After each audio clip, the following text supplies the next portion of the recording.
Congratulations! You've connected with the Pulpit Perspectives podcast. Join Reverend Dr. Kent Lundy as he connects with pastors where they preach, literally at the pulpit of their church. It's a point of view with purpose and personality that informs and inspires with real-life stories from great preachers you need to know. Your host is Reverend Dr. Kent Lundy. Let's join Kent at a pulpit with a fresh perspective from his guest preacher. Hello and welcome to Pulpit Perspectives podcast. I'm your host, Reverend Dr. Kent Lundy. Pulpit Perspectives podcasts exist to create connection among clergy and their congregations. I'm coming to you from the chancel at Hobert First United Methodist Church in Hobert, Indiana. And I'm standing here sharing her pulpit for this episode with their senior pastor, Reverend Leah Peksenak. Leah, welcome to Pulpit Perspectives podcast. Hello, Kent. Thank you for having me. You're welcome. Glad to have you.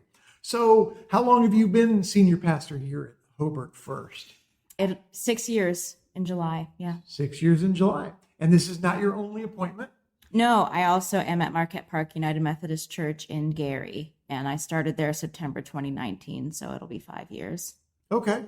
All right. So a 2-point charge, both churches. All right. So what do you do for fun? Oh, I haunt local karaoke spots. I knit and crochet, lots of grandma habits. I read, play with my kid. I have a 2-year-old daughter and hang out with the family. I love horror stories, horror movies. I work that into services here and studies here in the fall. We do a horror and theology thing. So horror and theology. Yes. Give me an example of a connection you made from Scripture. Sure. So last year we looked at 5 different horror movies, and we started with The Exorcist, of course. You have to. You have to. And we talked about how there's a theme of self-sacrifice in there, but it's kind of a misguided thing. The priest ends up thinking he has to be the one to save the little girl, and he goes on to make things worse. He just spreads the problem around because he doesn't have the faith to trust that God's going to take care of it. That'll preach. Yeah, I know. Oh, wait. It did. Okay. Now, all right. And now back to karaoke. As I remember, you were an award-winning karaokeer, if that's a word. Yeah, tell me about that. NWI Superstar 2021. It was what I thought. My friend Adriana signed me up for this competition, and I thought it was going to be like a one-off, one-night thing, and it ended up being like a different heat every week. It started out with 500 of us, and then there was like 50 and 25 and 20 and 15 and 10. It never ended. And then it paused because there was a COVID outbreak. So we took a 2-month break and then went back to it. So anyway, it ended up being a huge time commitment, but it was very fun. And I won in the end. And you won. Yeah. Congratulations. Thank you. Put that on your resume. Okay. So who are you, Mary or Martha? I think I tend to be more of a Mary, really. I mean, the state of my house was just, but there are more important things than. Yeah. Okay. Yeah. All right. Yeah. Okay. So what is your favorite church season? I really like kind of the more somber contemplative times. I like Lent, I like Advent, but also, the building and the culmination, and there are opportunities to do fun, different things that maybe wouldn't fly as well the rest of the year. But, like we did a living artwork thing for Lent a couple years ago where we had some of the youth act out different paintings of scenes throughout Lent. And, it's a fun opportunity to get more participation and to change people's thinking about things they hear every year, but you can experience it differently if you're just a little creative. Oh yeah, I like that, because what I hear you saying is there's more permission to be creative, or at least more leeway to say, well, yeah, this is a special season, so we're gonna do things special. Yeah, and more energy too to get people involved rather than, hey, it's ordinary time. I'm gonna hop on in and commit a lot of time and energy to something in the summer. So, yeah. Right. And yeah, we only have 6 weeks, 6 Sundays. So yeah. Exactly. It's Yep. not going to last forever like ordinary time seems Right. to last. And, Right. okay. All right. Yeah. Okay. Thank you. Yeah. So what are you currently celebrating?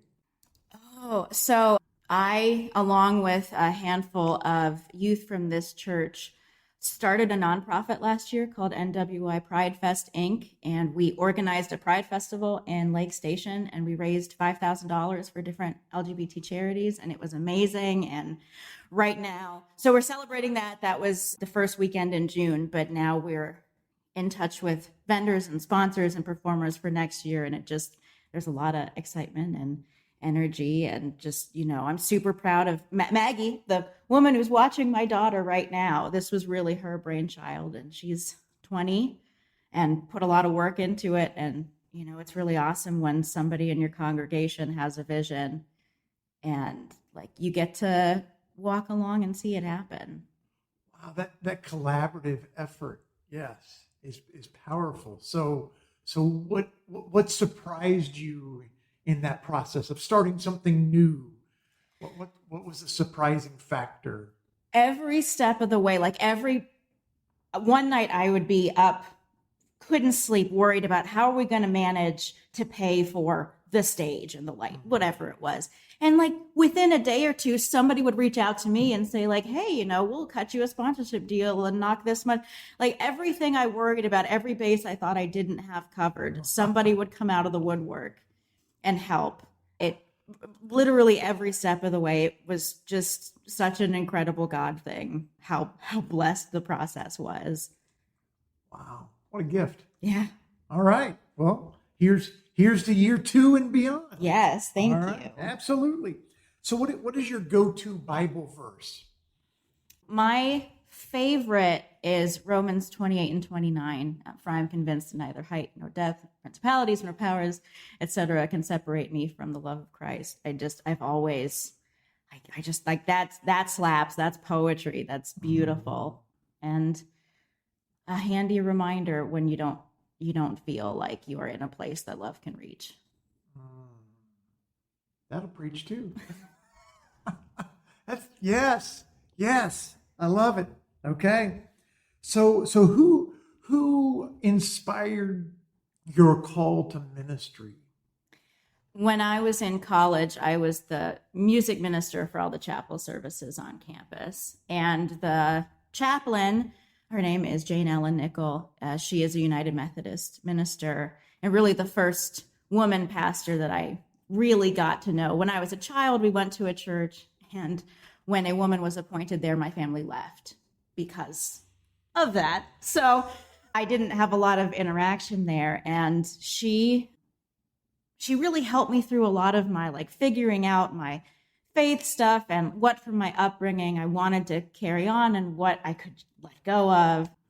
And around my junior year, when I was starting to work on my final thesis to graduate and realizing that I hated what I was doing, I was a psychology major and I'm designing a research study and I'm carrying it out and doing the write-up. And I'm like, this is horrible. Like, I don't want to do this for the rest of my life. What have I done? This freaking out.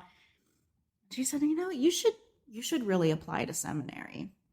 And I told her she was crazy. And then she got a guy from Methesco in Ohio, the Methodist Theological School in Ohio, to come meet with me. Didn't tell me. She just called me up one day and said, there's this lovely gentleman in the coffee shop and you need to go talk to him because he came here for you.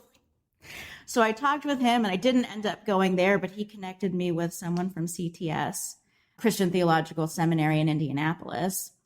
And, I just said, I don't have a better plan. I guess I'll apply. And I ended up getting a scholarship and it all just kind of rolled from there. But she was very persistent and sensed a call on me and didn't necessarily take no for an answer, which I appreciate. Yes. I'm fixated on the first part of that story. So if go ahead. If you would indulge me, your family left because I'm just picturing the irony in all of that you get a woman pastor, your family leaves, and now you're... Yeah. they've come around. My mom watches the live stream of the services every week. It was less a problem for my dad all along, but mom had very strong feelings, so that's what we did. And it was a process. At first, she was like, okay, well, maybe hospital chaplaincy, because you're not really preaching or leading. You seem to like that. I did that a bit when I was in seminary. I go, okay, but I really like church work too. And eventually she told me that maybe it's that God is calling a lot of men and they're saying no. So now God has to call women. I'm like, I still don't like that, but whatever brings you peace, it's fine. Yeah. However you need to make meaning of that. And she has, and you know what? It's fine. It's fine. She turned 70 this year. I'm not going to fight about it. No. Right. Wow. But that speaks to your persistence, though, in answering that call, even with that early experience, right? I mean, I think that's a lot of why my first few answers to Jane Allen were no, is because even though, like, intellectually I didn't believe anymore that it's not something women could do, it was hard to, accept that it is true for me, like in my heart, that it is a role that I or any woman could actually fill. It took time to accept that. And you are here. Yeah. And we are grateful. Thank All right. you. Excellent. So who or what keeps you humble? I mean, church work will keep you humble if you have any open lines of communication. People will tell you when you've stepped in it or could have done something better. I've always tried to stress to my congregation, like, I am not the end all be all of biblical interpretation or anything else. I have just as much access to God as you do. If you don't like what I'm doing, if you disagree, like, you can just tell me that. And it took a while for them to get that I really mean that. Like, I'll talk, I'll have a conversation with you, but sometimes it's like, man, you're right. I really did mess that up, didn't I? Oh, yeah. And thank you for giving me this opportunity. Yes. Thank you for being my teacher, because I know this is uncomfortable for you too. Right. Absolutely. Right. As opposed to just keeping it to themselves and let it come out in unhealthy ways. Yeah. Yeah. Absolutely. You model transparency, and no, we are people of the light. So we're going to deal, even in uncomfortable things, we're going to deal with each other face to face. Yeah. Good for you. Try to anyway. Thank you. Hey, good for you. Yeah. If you only had one preacher to listen to the rest of your life, I know it's not a fair question. It's not a fair question. I know. But tell me that one preacher, at least that comes to mind in this moment, that if you only got one, they would be the one. I really love William Barber. I got to hear him preach when I was in seminary a few times. And that was like the first time a sermon, like, made me want to jump up to my feet and yell. And he's funny and insightful and deeply understands scripture and can just take it and say, like, and that's, and this is how it applies to all of these real issues that are happening all around us. It just makes it really plain in a very entertaining way. So I could listen to him all day, every day. He's a good one. Yeah. Yeah, absolutely. All right. So pretend with me you're going axe throwing. So just humor me, all right? You've decided, yep, that sounds like a great idea. I'm going, okay? That's not up for debate. But you're going to take one person from Scripture to go axe throwing with. So tell me about that person that you're axe throwing with from Scripture. There is a prophet that threw an axe. Was that Elijah? Don't make me sound dumb on your podcast. That's okay. There's someone throwing an axe head into water and it floated. Oh, yeah. And that guy. Yeah, that guy. That's who I'm taking. Okay. He's got experience. Okay, so you're taking him to compete with him. No, I'm just asking. I was thinking it would be more of a fun collaborative effort. Yeah, right. But he's my teammate, and then some other people with no axe experience are Right. coming. Yeah, exactly. Yeah, Yep. okay. All right, yeah. So maybe, is there another sermon series in there? The axe throwing? I don't. What season of the church year is axe throwing? That feels like a stretch to me, but give me a minute. I'll find something in there. Okay. All right. Got it. Yeah, I know what you're talking about, and absolutely, I could see you winning that competition like you won the karaoke competition. So watch out, Northwest Indiana axe throwing leagues out there. You got competition on your hands. All right. So what do you hope your fellow clergy know?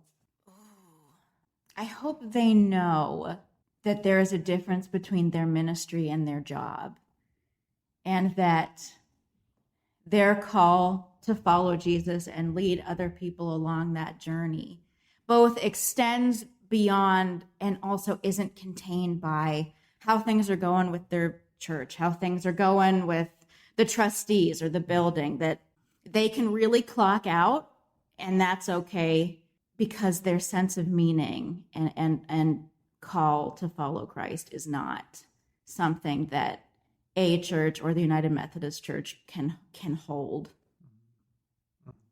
That's beautiful. Thank you. Mm-hmm. I hope that as well. Yeah. Last question, and I appreciate your time.